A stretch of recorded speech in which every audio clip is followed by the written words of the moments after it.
So this thing, uh, I picked this up at a gun store, and it was in a bin. So the bin had this and a bunch of high points in it, and it was labeled 75 bucks each.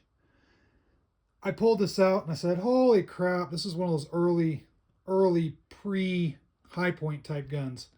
So I offered 50 bucks for it. The guy's like, "Yeah, sure, why not?" It was caked up. It was really gummed up. It was hardly cycling. I was actually on my way to the range. Went to the range, talked to one of the ROs. He squirted it with a bunch of oil. We worked the slide a little bit, and I started putting rounds through it. The first few magazines had a lot of failures to feed. It was just really clunky, and I'm like, yeah, I spent 50 bucks on a gun and it barely even runs, but whatever. It's kind of funny. Well, after the oil worked its way in, it started to run, and it started to run actually pretty dang good. Um, so for $50, I got a working 40 caliber. So this 40 caliber right here is an Iberia Arms 40 caliber.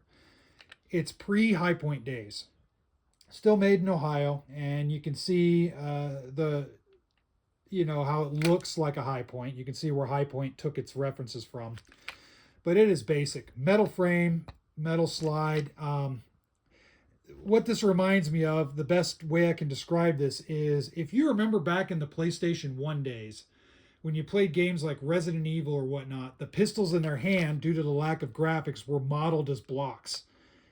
And that's what this is. It's a block. It's literally a block. I mean, it's almost cartoonish, this thing. When you shoot it, it's just heavy. It's clunky. The trigger is really just spongy. There's no real reset. But you know what? It fires. By the end of the range session, I think I got about 100 and maybe just a little bit under 150 rounds through the range session. It actually kind of works. I'll never use this for anything, any type of serious work, but man, it actually works.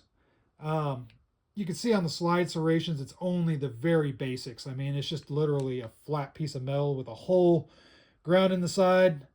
So the rounds will eject. The sights are part of the slide, so there's no adjustment at all. It's just what you see is what you get. That's it. Same takedown as a High Point, same basic manual arms as a High Point, but it has a European style heel magazine release, 8-round magazine. Magazine is very poor quality. Let's see if I can do this one-handed here, because my other hand's kind of holding a light here, so you have decent light. I don't know if I'm going to even be able to do it. There we go. Look at this magazine. It's horrible. The spring is ultra light and just feels cheap. Magazine is just low quality, but you know what? It works. So for $50, I'm kind of stoked. This thing will be a fun range toy.